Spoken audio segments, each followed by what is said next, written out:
नमस्कार दोस्तों, मैं राजकुमार मौर्य प्रखर इंडिया यूट्यूब मंच पे आपका स्वागत है। 2024 के लोकसभा चुनाव का ऐलान हो गया है। समाजवादी पार्टी की तरफ से बड़ी खबरें आ रही हैं। इस वीडियो में उन नेताओं के बारे में बात करेंगे, उन नेताओं के बारे में आपको बताएंगे जो नेता कहीं ना कहीं अपने आप में बहुत मजबूत हैं। यानी कि अगर समाजवादी पार्टी के साथ वो जुड़ते हैं तो बहुत मजबूत हैं, अगर अकेले लड़ेंगे तो बहुत कमजोर हैं। चाहे आप स्वामी प्रसाद मौर्य का नाम लीजिए, चाहे आप पल्लवी पटेल का नाम लीजिए, चाहे आप कृष्णा पटेल उनकी माता का नाम लीजिए। पल्लवी पटेल कृष्णा पटेल बहरहाल एक ही हैं। वहीं पर अगला आइए, चंद्रशेखर आजाद का नाम लीजिए। वहीं पर बड़ी खबरें निकल कर आ रही हैं, यदि वरुण गांधी को लोकसभा का टिकट नहीं मिलता है भाजपा से तो समाजवादी पार्टी अपने लोकसभा टिकट पर उनको चुनाव लड़ा सकती है पीलीभीत से ही। वहीं पर सबसे पहले बात करेंगे हम यहां पर इस वीडियो के माध्यम से वरुण गांधी पर, एकदम संक्षेप में आप समझिए। वरुण गांधी पीलीभीत के सांसद हैं, कद्दावर नेता हैं। अपने आप में जो बोलते हैं उनकी बात की वैल्यू रहती है। जब वो बोलते हैं तो लगता है हाँ कोई नेता बोल रहा है। जैसे राहुल गांधी बोलते हैं, बहुत सब कुछ ईमानदार बेचारे बोलते हैं, लेकिन विपक्ष के लोग पप्पू, वास्तव में जो पप्पू कहते हैं वो खुद पप्पू है। सही बात तो ये है, जो आदमी ईमानदार होता है उसको पप्पू, जो सीधा होता है उसको पप्पू गप्पू दुनियादारी बोला जाता है। लेकिन राहुल गांधी कहीं ना कहीं एक अच्छे नेता के तौर पर हैं। उनकी कुछ लोगों के भाषण, कुछ लोग मिठाऊ बोली बोलते हैं, उनको लोग ज़्यादा पसंद करने लगते हैं। कुछ लोग मिठाऊ नहीं बोलते, कुछ लोग सही बोलते हैं, तो उनको थोड़ा लोग कम समझ। जैसे आप किसी स्कूल में जाइए पढ़ने, तो जो टीचर ज़्यादा लंबी लंबी फेंकेगा बच्चों उसको ज़्यादा सुनेंगे। स्कूल की ही बात कर लीजिए, तो जो अच्छा पढ़ाएगा, कम बोलेगा तो उसको लोग कम पसंद करते हैं। ये सब मैं जानता हूँ। वरुण गांधी के साथ एक खासियत है, वरुण गांधी जब बोलते हैं तो उनकी बात में, आवाज़ में दम होता है। तो पहले एक छोटी सी क्लिप मैं सुनाना चाहूँगा वरुण गांधी के बारे में। आपके सामने क्लिप है, सुन लीजिए। पंडित नेहरू के खिलाफ हूँ। हमारे देश की राजनीति, हमारे देश को जोड़ने की राजनीति होनी चाहिए, नारी ग्रह युद्ध पैदा करने की राजनीति। आज जो लोग केवल धर्म के और जाति के नाम पे वोट ले रहे हैं, उनसे हम ये प्रश्न तो पूछे कि रोजगार, शिक्षा, चिकित्सा, हमको राजनीति नहीं करनी है जो लोगों को दबाए, हमको राजनीति करनी है जो लोगों को उठाए।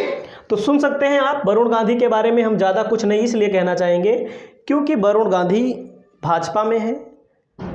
जैसा कि खबरें आ रही हैं, पीलीभीत से उनके प्रतिनिधि ने लोकसभा के लिए पर्चा भी खरीद लिया है और सपा में इसलिए आ सकते हैं, अगर भाजपा से टिकट नहीं मिलेगा तभी सपा में आएंगे, अन्यथा नहीं आएंगे। अगर आते हैं तो समाजवादी पार्टी के सिंबल पर चुनाव लड़ते हैं तो समाजवादी पार्टी को कहीं ना कहीं फ़ायदा मिलेगा, इंडिया गठबंधन को भी फ़ायदा मिलेगा। तो अगली बात मैं बोलता हूँ, अगला नेता कौन होगा? अगला नेता है स्वामी प्रसाद मौर्य। स्वामी प्रसाद मौर्य को लेकर खबर आ चुकी है। उन्होंने स्वीकार भी कर लिया है कि अखिलेश यादव से हमारी मुलाकात भी हुई है, राष्ट्रीय अध्यक्ष बने हैं। अभी हाल फिलहाल ज़्यादा दिन नहीं हुआ, एक आध महीना हुआ होगा पार्टी बनाए। हालांकि अखिलेश यादव उनको अपने सिंबल से लोकसभा का चुनाव लड़ाएंगे तो लड़ाएंगे। जैसे वो बार बार बोल रहे हैं हम इंडिया गठबंधन के संपर्क में हैं, हम इंडिया गठबंधन को मजबूत करेंगे। तो क्यों ऐसा हो रहा है, शामिल क्यों होंगे? उसके पीछे बहुत बड़ा कारण है। कुशीनगर से सुनाई दे रहा है, आपने देखा होगा, मीडिया में भी चला, लोकसभा का चुनाव लड़ेंगे।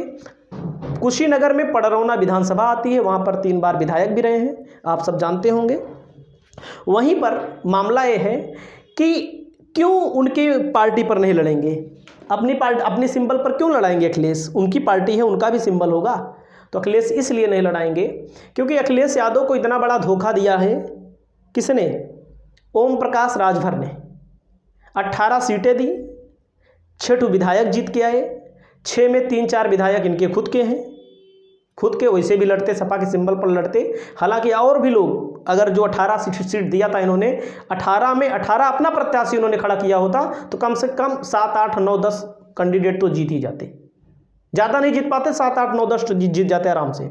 लेकिन ओम प्रकाश राजभर कहते हैं हमने 111 पहुंचवाया है, फलाना पहुंचवाया है। तो ओम प्रकाश राजभर गए तो गए, लेकिन जो भाषा बोलते हैं, जो जाति के खिलाफ, इनके मर्यादा के खिलाफ उनके बेटे भाषा बोलते हैं, इस चीज़ से अखिलेश यादव कहीं ना कहीं बहुत दुखी हैं। उसके अलावा आपने देखा उनका नाम क्या है, जयंत चौधरी का नाम। जयंत चौधरी क्या थे, 17 में कोई विधायक नहीं था, कोई सांसद नहीं था, 7 सीटें भी इनको दे रहे थे, 33-34 सीटें दी थी पश्चिमी उत्तर प्रदेश में लड़ने के लिए अखिलेश यादव। पश्चिमी उत्तर प्रदेश में अखिलेश यादव का कुछ नहीं है, थोड़ा से आधार है ही नहीं मुसलमान को छोड़ करके। तो आरएलडी को उन्होंने दिया, 8 विधायक जीते, एक खतौली, बाद में चंद्रशेखर आज़ाद वगैरह सब मिल करके चुनाव लड़े, तब जीते 9 विधायक। जब उनके पास 8 विधायक थे तब उन्होंने राज्यसभा भेज दिया। एक राज्यसभा के लिए 37 विधायक चाहिए, 37-38 विधायक चाहिए, राज्यसभा उन्होंने भेज दिया उनको। मतलब अपने लोगों को नहीं भेजा, दूसरी पार्टी भेज दिया, और वो लोग आइन टाइम पे चुनाव के वक्त लेकर पूरा का पूरा उड़ गए। हम कह रहे हैं 33 सीट उन्होंने दिया था लड़ने के लिए, खुद अगर लड़ते 33 तो 8 जीते थे, टोटल मिलाकर 9 जीते। मैं कहता हूं कम से कम 10 तो जीत लेते, आराम से 10 जीत लेते। भाई अगर आपको चुनाव लड़ना ही है तो अपने लोगों को लड़ाइए, जहां आप चुनाव नहीं लड़ते वहां आपके लोग चले जाते हैं, दूसरी पार्टी में भाग जाते हैं, नाराज हो जाते हैं। तो इस झटके को लेकर स्वामी प्रसाद मौर्य की पार्टी का कोई अस्तित्व नहीं है। वाकई में बड़े नेता हैं, सपा में शामिल होंगे। अखिलेश यादव ने भी कह दिया, कब वो गए ही नहीं हमारी पार्टी से। तो आप समझ सकते हैं समाजवादी पार्टी में फिर आएंगे, मजबूत करेंगे। अकेले लड़ेंगे तो उनको भी पता है, सबको पता है, उसमें कोई कहने की बात नहीं है।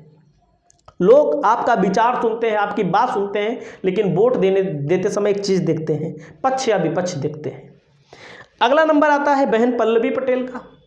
पल्लवी पटेल को तो आप जानते ही हैं, पीडीए में सबसे ज़्यादा उन्होंने आवाज़ उठाई। जो मामला खड़ा हुआ और पीडीए को लेकर के आपने देखा कि पल्लवी पटेल चाहती हैं अपने लोकसभा, अपने चुनाव पर, अपने चिन्ह पर लड़ना, लेकिन समाजवादी पार्टी उनको उनके चिन्ह पर नहीं लड़ाएगी, कतई नहीं लड़ाएगी। क्यों नहीं लड़ाएगी? बहुत लोग नाराज हो जाएंगे। पल्लवी पटेल की पार्टी है, उस पार्टी का कोई विशेष अस्तित्व नहीं है, मैं पहले बता दूं। अगली पार्टी के साथ जुड़ेंगी तभी अस्तित्व है, क्योंकि कहीं लड़ाएंगे, कहीं 2000 वोट मिलेगा, कहीं 4000 वोट मिलेगा, कहीं 5000 वोट मिलेगा, उसमें कुछ प्रत्याशी का व्यक्तिगत वोट भी होता है। तो पल्लवी पटेल को फतेहपुर लोकसभा सीट में बार बार बताया हूं, एक वीडियो में मैंने बनाया था, 6 लोकसभा सीट है वहां पर, फतेहपुर में मैंने 5 ही का वोट कैलकुलेशन किया था। तो बहुत लोगों ने कहा भैया आपने एक नहीं किया, तो उसमें गलती हो गई, ध्यान नहीं दिया मैंने, देर हो गई। और वहां पर भी ज़्यादा वोट जीत हार का अंतर नहीं था। फतेहपुर से साध्वी निरंजन ज्योति हैं, जो भारतीय जनता पार्टी के एक मजबूत कैंडिडेट हैं, और वहाँ पर 6 विधानसभा सीटों में अगर पल्लवी पटेल जाती हैं लोकसभा का चुनाव लड़ने के लिए, कहीं ना कहीं बीजेपी को वहाँ पर चुनाव हार का सामना देखना पड़ेगा। पल्लवी पटेल पीडीए के नारे के साथ साथ एक महिला, युवा महिला के खिलाफ चुनाव वहाँ पर होने वाला है, ऐसी संभावना है, ऐसी न्यूज भी आ रही है। फतेहपुर से संभावना ये थी कि उनको लड़ाया जाएगा, नरेश उत्तम पटेल को, उनको नहीं लड़ाया जाएगा। और फतेहपुर से अगर पल्लवी पटेल लड़ेंगी तो संभवतः चुनाव जीत भी जाएंगी। उसके अलावा मामला है यहाँ पर क्यों टिकट नहीं, मामला यहीं पर अटका है। साइकिल पर लड़ना हो तो लड़ो, नहीं तो जाओ, जिसको जाना है जाए। अगली बात आती है चंद्रशेखर आज़ाद की, उनके और इसे फूलपुर से मांग रही थी टिकट, आपको मैं बता दूं। अगली बात आती है चंद्रशेखर आज़ाद की। चंद्रशेखर आज़ाद का मामला कहाँ अटक गया? अखिलेश यादव के प्रवक्ता ने स्वीकार किया, उन्होंने बोला, पब्लिकली बोला है, मीडिया पर बोला है, चैनल पर बोला है कि उनके पास ऑफर है अभी भी कि अगर आपको साइकिल सिंबल पर लड़ना है तो आप नगीना से लड़ लीजिए, हम अपना प्रत्याशी हटा लेंगे, आपको प्रत्याशी घोषित कर देंगे। लेकिन चंद्रशेखर आज़ाद अपनी पार्टी के सिंबल पर लड़ना चाहते हैं। ऐसे तो अखिलेश यादव नहीं देंगे, हार जाएं बेशक, अखिलेश यादव के को सीट ना मिले बेशक, नगीना लोकसभा सीट हार जाए, तब क्या होगा? अगर मैं आपको बता रहा हूं अखिलेश यादव की बात मान ले चंद्रशेखर आज़ाद, तो अखिलेश यादव अभी डिक्लेयर कर दे उनका टिकट, समाजवादी पार्टी के प्रवक्ता ने बोला है। और डर इसी बात का है, जयंत चौधरी चले गए, राजभर चले गए, सब आंख ही दिखाते रहते हैं, सारी गलती अखिलेश की है। विपक्ष में जो भी हैं भाजपा को गलती नहीं देंगे, अंदर ही अंदर सब अखिलेश के सर पर ही बैठने की कोशिश कर रहे हैं। तो अखिलेश ने डिक्लेयर कर दिया है कि जिसको लड़ना है साइकिल के सिंबल पर लड़ो, बाकी किसी को मैं टिकट नहीं देने वाला हूं, जाइए ऐश करिए। तो आपकी क्या राय है? आप अपनी राय व्यक्त करें। 2024 का लोकसभा चुनाव अति महत्वपूर्ण है, जिसको लेकर के खबरें भी चलती रहती हैं, और हमारा मानना है कि उत्तर प्रदेश में 30 से 35 सीटें समाजवादी पार्टी जीतेगी।